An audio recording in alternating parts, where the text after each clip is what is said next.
I am in charge of the household, and my rules are final. If you don't follow them, we will get a divorce.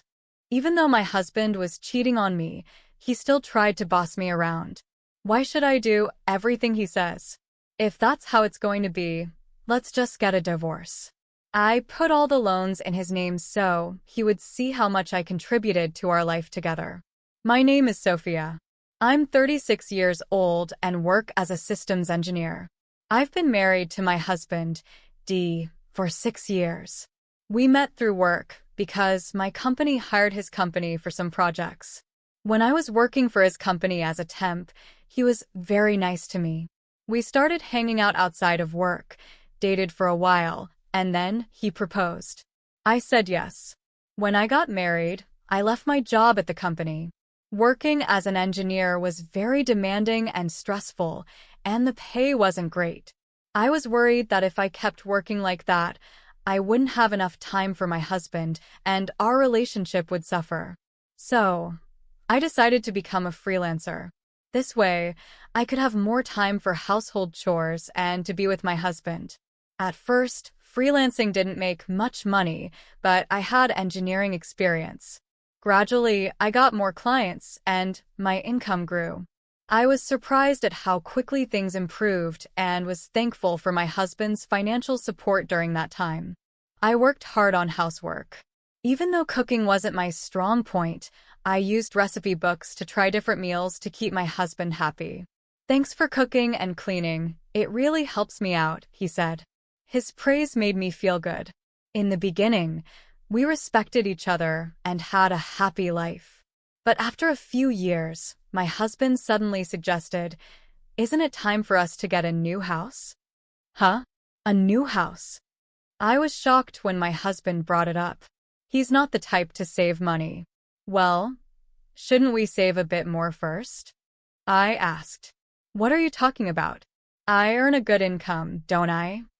"Oh yeah, but we haven't had any financial issues since we got married," I said, even though I wanted to mention that it was because of my income too. Although he gave me money for household expenses, he always used up his own allowance before payday. So, I saved as much as I could from my own freelancing income and added it to our budget. That's how we managed to live comfortably without any financial problems. I was thankful for his income when we first got married, which is why I didn't tell him that my freelancing income had grown. I didn't want to hurt his feelings by revealing how much I was actually making. Even if I felt like we might have spent too much, our lifestyle hadn't changed. I realized my income had probably increased and wondered if my husband didn't fully understand his own finances. I was surprised by his excitement about building a new house, and I didn't know how to stop him. "What kind of house are you thinking of?" I asked, trying to find a way to build something affordable while considering his preferences. But he kept adding more and more features. "If we want to include all of these, the house will be very expensive," I said. "It's not a big deal. It's a once-in-a-lifetime purchase, and my income should cover it, right?" he replied. I was puzzled about how he came to that conclusion. I regretted not telling him about my increased income and decided it was time to do so to help him understand. About the household expenses, I actually contribute a significant amount from my income too, I said. For some reason, he didn't believe me. "Come on, don't be so slow about this." "I'm not lying," I insisted. I wanted us to buy a more affordable house, but my husband didn't listen. He used his salary to take out a loan for a house that stretched our budget. At first, I thought we were managing our money well, but over time, his spending got out of control. He started buying expensive clothes and watches and went out drinking every night with his colleagues. Even though he worked extra hours to cover these costs, his spending was hard to ignore. Despite all this, he was determined to build a house, and eventually, he managed to do it. "Wow, this is a really nice house," I said. "A house is a clear sign of success, isn't it?" he said. He was right. The new house is amazing, spacious, beautiful, and comfortable. My workroom is bigger now, so I can fit a large desk and work more comfortably. This has made me more productive, and I'm thankful for that. But I'm still anxious about our monthly mortgage payments. My husband doesn't seem to understand that we're paying off a long-term loan every month. The house is in his name, but he tends to overspend, so his account is often empty. Because of this, I have to transfer my income into his account just to cover the mortgage. I'm getting frustrated with him, so one day, I decided to talk about it. Don't you think you've been spending too much lately? I asked. I need you to think about things like the mortgage for the house. My husband frowned and replied, "What are you talking about? We've been living normally since we bought the house. If that's the case, then there's no problem. You're just stressing over small details.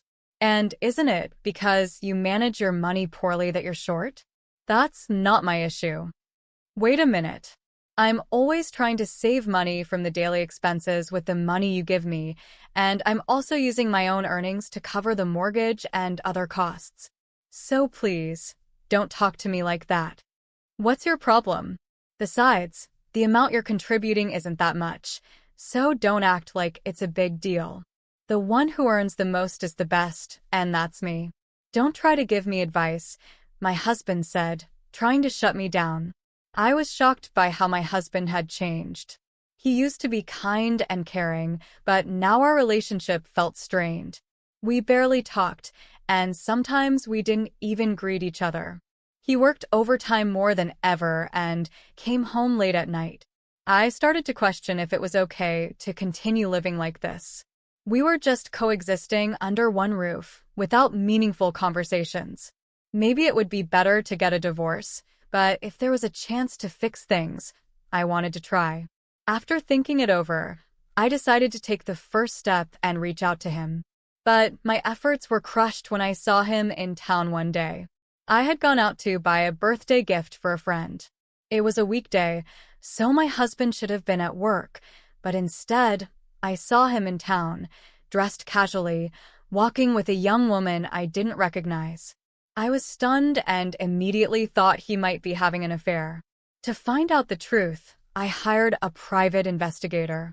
After about 3 weeks, I got the results and went to the detective agency. It turned out my husband was indeed having an affair. The woman was his colleague, and the relationship had been going on for about 2 years. I finally understood why my husband had started spending so much and coming home late. It was because he was having an affair, and I was furious, especially after all the verbal abuse he had directed at me. He was the one being unfaithful. I felt foolish for trying to protect his feelings and our marriage. I decided to stop doubting and take action right away. When I rushed home, my husband was sitting on the sofa watching sports. I stood in front of the TV and laid out the evidence of his affair in front of him. "Explain this," I demanded. At first, he looked surprised, but his expression quickly changed. "Oh, that's Maggie. She's my new wife." "New wife? What are you talking about?" "Well, now that you know, there's no point in hiding it. Unfortunately, you're no longer needed." "What are you saying?" "Frankly, I don't need you in my life anymore. But Maggie doesn't want to do housework, so you can stay and take care of that for her." "What? Are you out of your mind? I would never do that." When I said that, my husband's face turned red with anger. "I'm the breadwinner here, so my rules are final. If you can't follow them, then it's divorce." Even though he was having an affair, he was still trying to control me. Why should I listen to him? "Fine, let's get a divorce." "Huh? You had an affair, so we can't stay married. Let's just get a divorce." Of course, he was surprised but soon agreed. "Okay, but don't come crying to me later.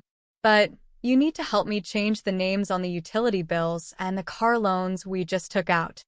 I changed all the loans into my husband's name and got divorced. He probably thought it was over, but for me, it was just the beginning. You should realize how much I supported you. The day after the divorce was finalized, I was already settling into my new apartment when I got a bunch of calls from my ex-husband. Since he hadn't paid me any compensation yet, I hadn't blocked his number. When I answered, he sounded flustered and said he needed to talk. I reluctantly agreed to meet him at a cafe, but he showed up with his mistress. "Well, you two seem to be getting along. What's this about? Why didn't you tell me?" I asked. He looked upset and said, "Every month I'm getting hit with a huge amount for loans. Why are the food expenses, car loans, utilities, and everything else so high? What are you trying to do by leaving all that on me? I divorced you and moved out, so it's only fair." "I don't have any other intentions," I replied. "Shut up. This is fraud. I'll sue you," he said. My ex-husband and his mistress glared at me, holding each other's arms. They both blamed me, but I couldn't accept their absurd accusations. "It's your fault for not understanding the situation. I showed you the documents, didn't I? The house loan was in your name, so it's only fair you pay it. I've been transferring the necessary money into your account. How could you, with your small income, cover all that?" As someone with a poor grasp of the situation, I explained calmly that I was working as a freelance engineer and making around $200,000 a year. "Is that true?" he asked, clearly shocked by how much I was earning compared to him. It didn't matter if he was surprised or not. What mattered was that I had not received proper compensation yet, so I planned to pursue it through a lawyer. "Are you trying to swindle money from us?" he demanded. "I'm just claiming what's rightfully mine." "I'll also be making claims against your mistress," I said. I received compensation from both of them for the emotional distress they had caused me. My ex-husband's mistress was devastated to find out he wasn't using his own money to pay for the loan. The next day, she disappeared from his life. Their affair ended just like any other when the money ran out. Now my ex-husband lives a lonely life, struggling to pay off his loan and make ends meet while commuting between work and home. He's facing the consequences he deserves, but he couldn't handle it and started spreading news about his affair at work.